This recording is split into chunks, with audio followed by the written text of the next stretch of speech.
पूर्वा मखीजा मोहतरमा खुद को इन्फ्लुएंसर कहती हैं, पर आप इनको अराजकता की निर्विवाद क्वीन कह सकते हैं। अपना निकनेम रखा है इन्होंने द रेबल किड। हमारे देश में जिसमें महिलाओं को देवी का दर्जा मिला है, जहां बातें होती हैं कि महिला पुरुष कंधे से कंधा मिलाकर चले, वहां ये मोहतरमा किसी और क्षेत्र में आगे बढ़ रही है।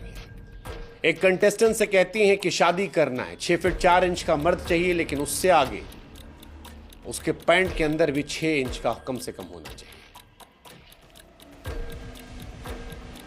अपने मम्मी के प्राइवेट पार्ट का जिक्र करके उससे कहती हैं, अपनी मां के अलावा किसी और का देखा है? और हैरानी की बात यह कि इनके भी चाहने वाले हैं जो इन सब बातों को जस्टिफाई करने की कोशिश करते हैं, इन बातों को नॉर्मलाइज करने की कोशिश करते हैं।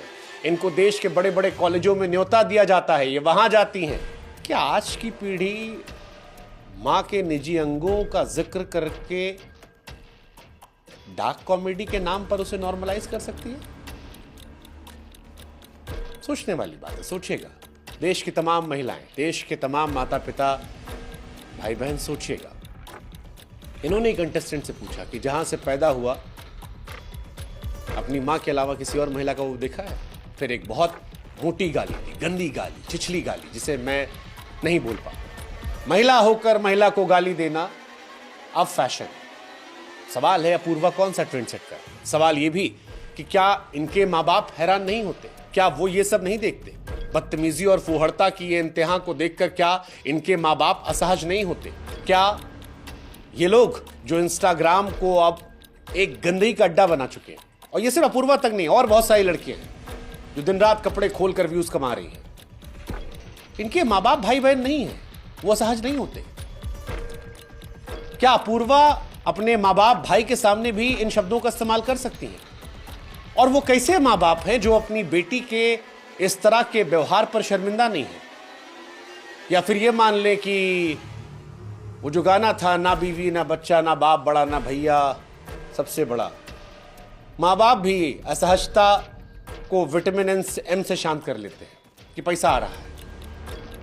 सोचिएगा और इसको नॉर्मलाइज होने मत दीजिएगा। ये नॉर्मल नहीं है, ये नॉर्मल नहीं है। ये हमको आपको सोचना समझना है। मुझे नहीं मालूम कि इनकी अश्लीलता पर कौन कौन कहां कहां ठहाके मार रहा है, मगर इतना जरूर है कि अश्लीलता देश के एक बड़े वर्ग को रास नहीं आई। महाराष्ट्र सरकार के कई मंत्रियों और नेताओं ने इस पर सवाल खड़े किए। खुद महाराष्ट्र के मुख्यमंत्री देवेंद्र फडणवीस ने कहा कि व्यक्ति के भी नियम है, अगर कोई उसे पार करेगा तो कार्रवाई होगी। इन पर मामला भी दर्ज किया गया है। उधर आक्रोश की आग फैलने के बीच जब विरोध के तीर निकलने लगे और जब लगने लगा कि भैया करियर दांव पर है, कार्रवाई हो सकती है, फजीहत हो रही है, सोशल मीडिया पर लोग गाली दे रहे हैं, इनको उल्टा जाके आईना दिखा रहे हैं, अनफॉलो कर रहे हैं, मुख्यमंत्री ने बयान दे दिया है, महिला आयोग एक्टिव हो गई है, देश के अलग अलग राज्यों में FIR हो रही है, तब रणवीर साहब सामने आते हैं और माफी मांग लेते हैं। लेकिन फिर वही बात, माफी कब मांगी?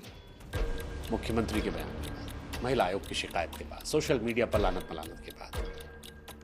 वरना इन्होंने भी अपना कमेंट सेक्शन बंद करके बचने की पूरी कोशिश की थी। इसीलिए हमको लगता है कि जो किसी ने कहा था कि a forced apology is never from the heart. बाकी कानून अपने हिसाब से काम करेगा। समाज के तौर पर माफ करना है नहीं करना है वो आपका अधिकार है, उसमें हमारा कोई हस्तक्षेप नहीं है। इसलिए वो फैसला हम आप पर छोड़ते हैं। लेकिन जरूरी जो है वो ये कि इस तरह की अश्लीलता पर रोक लगे।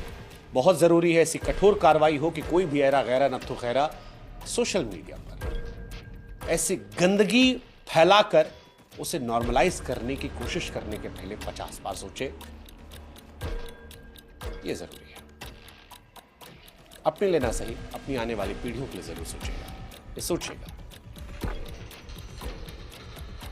कि क्या आप अपने बच्चों को ऐसा देखना चाहते हैं? क्या आपकी बीवी, आपका पति ऐसा हो चलेगा? बाकी आप अपने से। जय हिंद।